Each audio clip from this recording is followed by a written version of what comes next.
करोति कल्याणं आरोग्यं धनसंपदा शत्रुबुद्धिविनाशाय दीपक ज्योति नमोस्तुते। दिव्या दिव्या रे दीपत्कार कानी कुंडल मोतीहार दिव्याला पाहू नमस्कार। दिवा लावला देवापाशी उजेड पडे तुळशी पाशी माझा नमस्कार सर्व देवदेवतांपाशी। श्री स्वामी समर्थ महाराज की जय। हॅलो नमस्कार, कसे आहात तुम्ही सर्व? मस्त आहात ना? मस्तच राहा सर्वांना। सर्वप्रथम श्री स्वामी समर्थ तुम्हाला सर्वांना आजचा दिवस खूप चांगला जाओ। स्वामी कृपेने स्वामी महाराज तुमच्या प्रत्येक इच्छा आकांक्षा पूर्ण करो हेच मी स्वामींच्या चरणी प्रार्थना करतो आणि आजच्या व्हिडिओला सुरुवात करतो। तर आज होती आपल्या सर्वांची दीप अमावस्या। तर तुमच्या सर्वांची पूजा कशी झाली मला कमेंट्समध्ये नक्की सांगा। तर आजच्या दिवसात मी काय काय केलं हे तुमच्या सर्वांसोबत मी शेअर करणार आहे। तर माझी सकाळ अशी सुंदर अशी मस्त श्रीकृष्ण भजनाने झाली होती, का अमावस्या होती तर तसं छान मस्त श्रीकृष्णाचं मी भजन लावलं होतं आणि ते खरंच खूप छान आहे।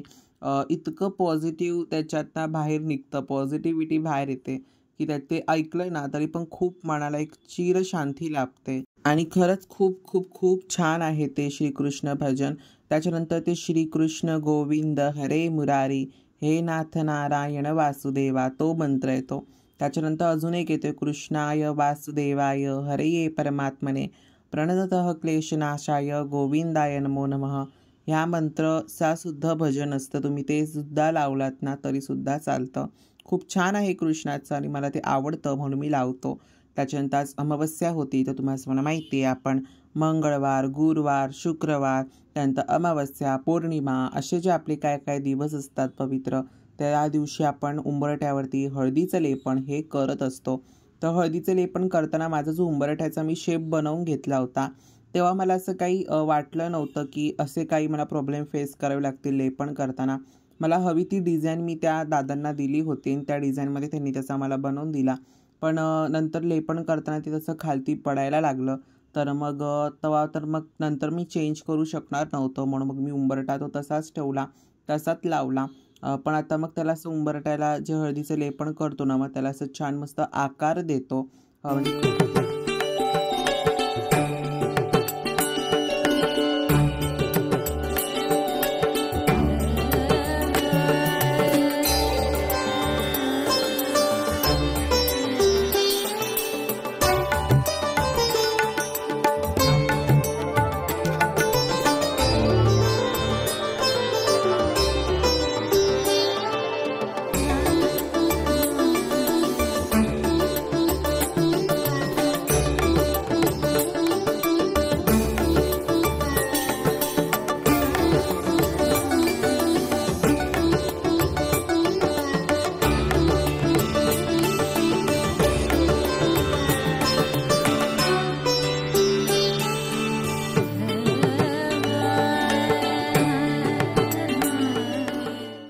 तर मग आता तुम्ही सर्वांनी छान अशी मस्त आपली देवघराची पूजा म्हणजे अमावस्येची पूजा पाहिली असेल की खूप छान अशी मस्त झाली होती। उंबरठ्याचं लेपन आणि रांगोळी पण खूप छान झाली होती। त्याच्यानंतर देवपूजा सगळ्यात महत्त्वाची ती सुद्धा खूप छान झाली होती आणि दिवसाची सुरुवात तुम्ही अशी नेहमी छान पवित्र गोष्टींनी करताना म्हणजे देवपूजा करून वाचन करून माळजप करून तेव्हाच तुमचा दिवस ना अगदी छान मस्त आणि पॉझिटिव्हच जातो। त्याच्यानंतर मग आता दीपामावास्येची तयारी करायची होती। दीपामावास्या ही मी संध्याकाळीच त्याची पूजा करतो 3-4च्या वेळेला। तर आता छान अशी मस्त दिवे मी बनवून घेत होतो। मला एवढे नीट काय परफेक्ट दिवे जमत नाहीत बनवायला, पण जसे जमले मी तसे ते दिवे बनवले। तुम्ही 5 टोकांचे दिवे बनवू शकता किंवा 1 टोकाचा दिवा बनवू शकता, जशी एखादी पणती असते बघा एका टोक्याची, अगदी त्या प्रकारे तुम्ही एका टोक्याचे दिवे बनवले। मी 5-5 टोक्याचे दिवे नाही बनवले, नाहीतर त्यामध्ये तेवढ्या वाती लावाव्याच लागतात। नाहीतर तुम्ही तसं नाही केलं तर फक्त एक गोल अशी वाटी बनवली गव्हाच्या कणकेची आणि त्यामध्ये मग फुलवात लावून जरी तुम्ही प्रज्वलित केलात तरी सुद्धा चालेल। नंतर ह्या दिव्यांचं काय करायचं तर ह्या दिव्यांचं नंतर तुम्ही तुमच्या मुलांवरून ओवाळून टाकून देऊ शकता किंवा नंतर नजर आपण ह्याच्या दिवशी काढत असतो आपल्या घराची, आपल्या माणसांची, देवघराची किंवा अजून ज्याची तुम्हाला नजर काढायची असेल तर त्याच्यावरनं हे दिवे ओवाळून तुम्ही टाकून द्यायचे. म्हणजे त्याच्यावरती जी काही नकारात्मकता किंवा नजरबाधा किंवा रोगराई किंवा अजून बाकीच्या काही गोष्टी असतील तर त्या निघून जातात आणि आपला श्रावण महिना असा खूप छान आणि पवित्र जातो. तर आता छान मस्त दिवे मी वाफवायला ठेवलेत. अजून एक तुम्हाला एक ट्रिक सांगतो, की बरेच जण असे जे जेव्हा दिवे बनवतात तर ते डायरेक्ट पाण्यामध्ये वाफवायला टाकतात. जसं आपण काही तळतो वगैरे, तर तसं नाही करायचं. अशा प्रकारे खालती पाणी ठेवायचं, त्याच्यावरती चाळणी ठेवायची आणि जसे आपण मोदक उकडवतो ना, तसे ते दिवे 10 ते कमीत कमी 15 मिनटं छान असे मस्त वाफवून घ्यायचे आणि खूप छान मग दिवे तयार होतात. अगदी लीकही होत नाहीत जास्त आणि खूप छान परफेक्ट हे दिवे आपले तयार होतात. तर बऱ्याच जणांमध्ये काय काय वेगवेगळी पद्धत असते, तर त्याच्यानुसार ते लोकं करतात. पण मी अशाच प्रकारे करतो छान मस्त पूजा आणि दिवे पण माझे खरंच खूप छान आणि मस्त तयार झाले होते. दिवे तयार झाल्याच्या नंतर मग मी 4 वाजता असे छान मस्त सर्व माझे जे पूजेला आता तरी मी थोडेसेच दिवे घेतले होते. त्याच्यापेक्षा पण जास्त दिवे माझ्याकडे आहेत, पण मी थोडेच दिवे घेतले. की जशी मी आधी प्री प्लॅनिंग केलं होतं मांडणीमध्ये, की मला केवढे लागणार आहेत आणि काय काय लागणार आहे. तर तेवढेच दिवे मी सगळे स्वच्छ केले एकदम मस्त. वाती तयार करून घेतल्या. आज मी रेडीमेड वाती वापरणार नाही आहे. मम्मीने मला छान मस्त वाती तयार करून दिल्या आहेत. श्री स्वामी समर्थ. की जसं की आता तुम्ही बघितलं थोडी थोडी थोडी माझी दीप अमावस्येच्या पूजेची तयारी सुरू आहे आणि आता वाजले 5-6 वाजता मी पूजा मांडायला घेणार आहे. सकाळी पूजा नाही केली कारण दिव्यांची आवस आहे, अमावस्या आहे. मग म्हटलं की संध्याकाळीच आपण ही पूजा करू. तर आता सर्व दिवे मी स्वच्छ घासलेत, लख्ख एकदम चकचकीत केलेत. गेज वस्त्र बनवलेलं आहे. सगळं थोडंफार कणकेचे दिवे मी तुम्हाला दाखवले.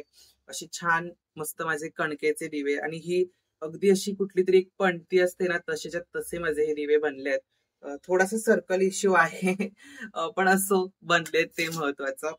त्याच्यानंतर मी सगळे दिवे तेलाचे वापरणार नाहीये. काही कमी दिवे मी तेलाचे वापरणार आहे. तर त्याच्यासाठी मी काय आणलंय, हा एक बेस्ट ऑप्शन आहे माझ्यासाठी. की तो म्हणजे ह्या मी वॅक्सचे कॅन्डल्स घेऊन आलो आहे. 50चं पॅकेट आहे. Tea lights pack of 50 unscented आहेत. मी साधेच परचेस केले, पण जम्बो साईज मध्ये मी घेतलेत आणि हे मला 200 रुपयाच्या अंडरच पडलंय. 200 अंडर पडले. 50 पीस आहेत यामध्ये. फ्रंटला 25 आहेत आणि बॅकला 25 आहेत. म्हणजे ह्याच्या आतमध्ये जो अजून एक पेपर आहे त्याच्या पाठीमागे अजून 25 आहे. तर हे मी ऑनलाईन घेतलेलं नाही. हे मी ऑफलाईन घेतलं डीमार्ट मधून. माझ्या खालती ते डीमार्ट आहे, सो मी तिकडनंच घेऊन आलो. खूप जवळ आहे डीमार्ट. सो मग मला पटकन इझिली काय ना काहीतरी असं घेऊन येता येतं. थोडेसे दिवे आहेत, म्हणजे 1, 2, 3, 4 4 दिवे मी तेलाचे वापरलेत आणि बाकीचे सर्व दिवे मी हे वॅक्सनी भरणार आहे. म्हणजे वॅक्सनी भरणार म्हणजे वॅक्सचे दिवे लावणार आहे. एवढे पण जास्त काही मी दीपोत्सव किंवा कुठल्या गोष्टीचा दीपोत्सव आपण जसं महालक्ष्मीला आपण दीपोत्सव करतो, अगदी तसं दिवाळीमध्ये करतो तसं नाही. पण जेवढं जमेल बेसिक किंवा जेवढी पूजा होईल आपल्या शास्त्रामध्ये लिहिलंय म्हणून आपण करायचं. म्हणून आजची सेवा ही मी करणार आहे. मागच्या वर्षी सुद्धा ही मी सेवा केली होती, तेव्हा मी फक्त आणि फक्त कणकेचे दिवे बनवले होते. पण यंदा सगळे माझ्याकडे पितळाचे जे काय दिवे आहेत, तरी मी थोडेसे दिवे घेतलेत. 1, 2, 3, 4 4 दिवे घेतलेत आणि अजून थोडेसे फार घेतलेत. माझ्याकडे खूप सारे दिवे आहेत, अतिशय म्हणजे समय आहेत. काय ना काय त्यातली एकच समय मी घेतली आहे, 2 घेतलेल्या नाहीयेत काही कारणांमुळे.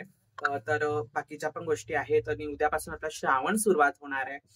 तर खूप छान असा मस्त श्रावण सुरुवात होणार आहे. छान मस्त श्रावणामध्ये काय काय करायचं हे सगळं मी तुमच्या सर्वांसोबत शेअर करणार आहे. पण आता छान अशी मस्त पूजा सुद्धा तुमच्या सर्वांसोबत शेअर करतो आणि ह्या दिव्यांचा रिव्ह्यू सुद्धा तुम्हाला देतो. जर तुम्हाला डीमार्ट मध्ये तुमच्या इथे कुठे मिळाले तर तुम्ही नक्की परचेस करू शकाल. तर ह्याचा रिव्ह्यू पण मी देईन. पण शक्यतो ह्या आधी पण मी टी लाईटचे घेतले होते. टी लाईटचे घेतले होते, सॉरी मी दिवे हे घेतले होते, ते पण खूप छान निघाले.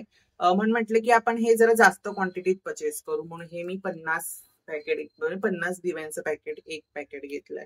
तर बघू आता कशी आपली पूजा होते. छान सगळं नवीन नवीन असणार आहे यावेळेस. हे नवीन आहे, चौरंग नवीन आहे, वस्त्र नवीन आहे, सगळं नवीन कोरं करकरीत माझ्या पूजेमध्ये आहे.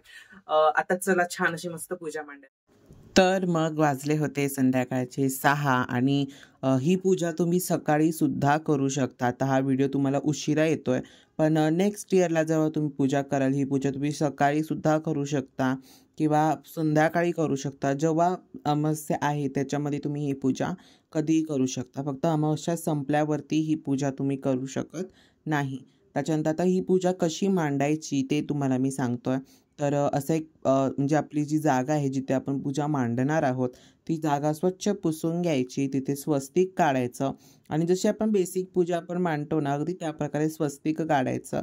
त्याच्यावर पाठ किंवा चौरंग ठेवायचा. आता आम्ही काय मागच्या व्हिडिओमध्ये तुम्हाला मी सांगितलं होतं, की आम्ही नवीन चौरंग घेतला होता.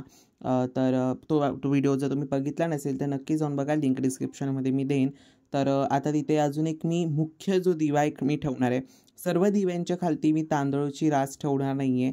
तुम्ही पण असा एक मुख्य मोठा कुठला तरी दिवा घ्या, की त्यामध्ये तुम्ही त्याच्या खालती तुम्ही छान असं मस्त तांदळाचं आसन त्याला देऊ शकता. म्हणून एक माझी जी मोठी समई होती तीच मी घेतली आहे आणि त्याच्यामध्ये पाठच ठेवलं आहे. त्याच्यावरती मग मी ठेवलं आहे. म्हणून असे छोट्या-छोट्या गोष्टी किंवा असे छोटे-छोटे पाठ आपल्याकडे असणं खूप गरजेचं आहे. त्याच्यानंतर मग आता मी मुख्य दिव्याचे ते जे खालती तांदूळ ठेवले त्यावर हळदी कुंकू अर्पण करायचं. त्याच्यानंतर तो दिवा किंवा ती समई आपण त्याच्यावरती ठेवायची. तर आता मी समई ठेवली आणि बाकीचे सर्व दिव्यांच्या खालती मी तांदळाच्या राशी ठेवलेल्या नाहीत. म्हणजे तांदळाचं आसन ठेवलेलं नाही. सर्व एकच मी मुख्य जो माझा मोठा दिवा आहे ज्याचं मी छान पूजन करणार आहे, त्याचंच मी नीटनेटकं सेवा केली आणि बाकीच्यांची सुद्धा सेवा करणार आहे. पण त्यांच्या खालती फक्त हळदी कुंकू लावून वगैरे असं त्यांच्या खालती अक्षता वगैरे ठेवलेल्या नाहीत. त्याच्यानंतर ह्या छोट्या-छोट्या माझ्याकडे प्लेट्स होत्या. तर माझे खालती कपडा खराब होऊ नये आपला आणि हा माझा वेल्वेटचा कपडा आहे. तर तो खराब होऊ नये म्हणून त्याच्यावरती ह्या छोट्या-छोट्या प्लेट्स ठेवल्या आणि हे जे आपण कणकेचे दिवे बनवले होते ते त्याच्या खालती ठेवले. त्याच्यानंतर जे आता तुम्हाला जे कमळ दिवे दिसतात तर ते त्याला जॉईंट नाही आहे. तुम्ही बघितलं असेल मी त्यांच्यावरती ते दिवे ठेवले आहेत आणि ॲट अ टाईम एकदम मस्त दिवा बसतो. खूप सुंदर बसतो. त्याच्यानंतर हे मी टी लाईटचे नवीन दिवे घेतले होते. ते आता मी कट करतो आहे आणि बऱ्यापैकी म्हणजे 3.5 ते 3 तास तरी दिवा खूप छान जळला. जम्बो आहे तर खूप छान जळत होता आणि असं नाही की तो नीट जळत नाही आहे किंवा ज्योत त्याची नीट दिसत नव्हती वगैरे, असं अजिबात नाही. दिवा खूप सुंदर जळत होता. बाकीच्या सर्व दिव्यांच्या वाती वगैरे मी तेलामध्ये भिजत घातल्या होत्या म्हणून त्या खूप छान जळत होत्या. जर तुम्ही अशा ऐन वेळेला जर तुम्ही असं करायला जाल ना मग ते पटकन नीट जळत नाहीत.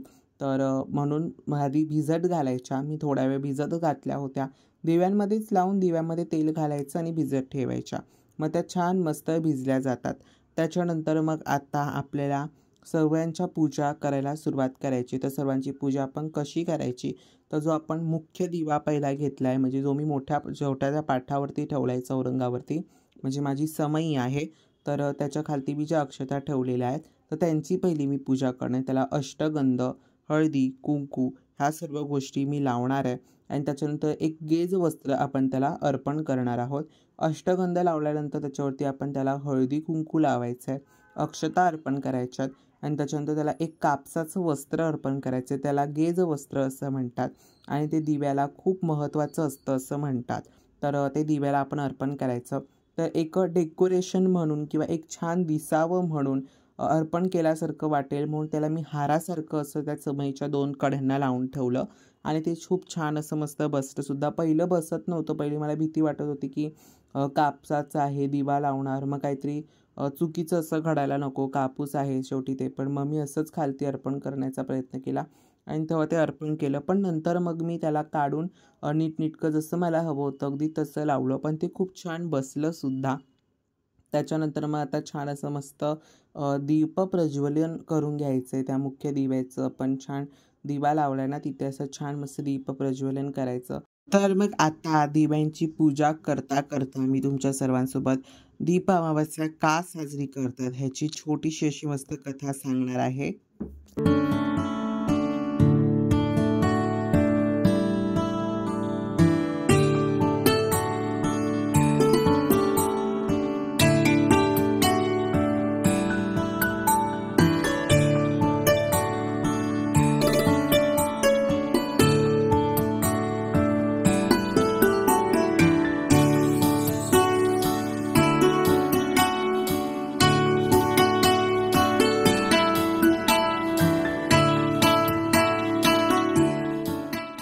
आटपाट नगर होते.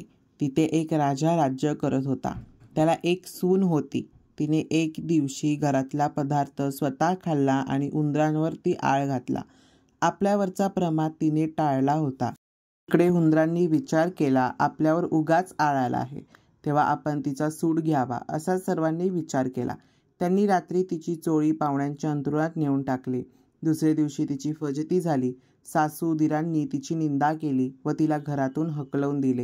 हिचा रोजचा नेम असे, रोज दिवे घासावे, तेलवाती करावी व स्वतः ते लावावे. खडीसाखरेनं त्यांच्या ज्योती साराव्यात. दिव्यांच्या अवसेच्या दिवशी त्यांना चांगला नैवेद्य दाखवावा. त्याप्रमाणे ही घरातून निघाल्यानंतर ही प्रथा बंद पडली. पुढे या अवसेच्या दिवशी राजा शिकारी होऊन घरी येत होता.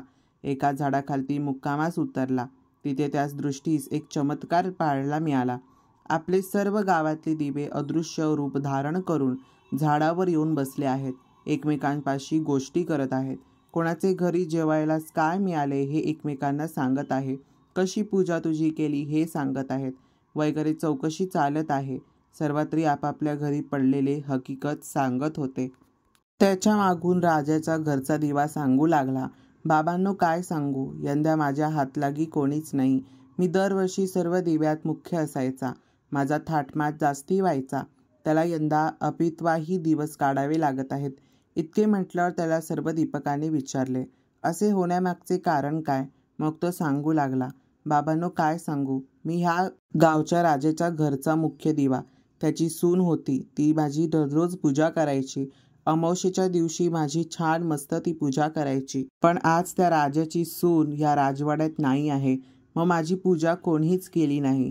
त्या राजाने हे सर्व ऐकले व घरी येऊन आपल्या मुलाला सांगितले. तिला मेना पाठवून घरी आणली. त्याच्या गोष्टीची क्षमा मागितली. साऱ्या घरातल्या मुख्यांतरी दिली. ती घरात सुखमय राज्य करू लागली. तर असा तिला दीप पावला आणि तिच्यावरचा आळ टळला.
तर अगदी साध्या, सोप्या आणि चांगल्या अशा पद्धतीने मी तुमच्या सर्वांसोबत दीप अमावस्येची पूजा कशी केली किंवा कसं करायचं आणि त्यामागची कथा हे सर्व आज मी तुमच्या सर्वांसोबत आजच्या व्हिडिओमध्ये शेअर केलं. तर अगदी नेहमीप्रमाणे तुम्हाला सर्वांना आजचा व्हिडिओ आवडला असेल तर व्हिडिओला लाईक करा, शेअर करा आणि सबस्क्राईब करा. पुन्हा भेटूयात अशा उद्याच्या एका नवीन व्हिडिओमध्ये. तोपर्यंत सर्वांना बाय आणि सर्वांना श्री स्वामी समर्थ.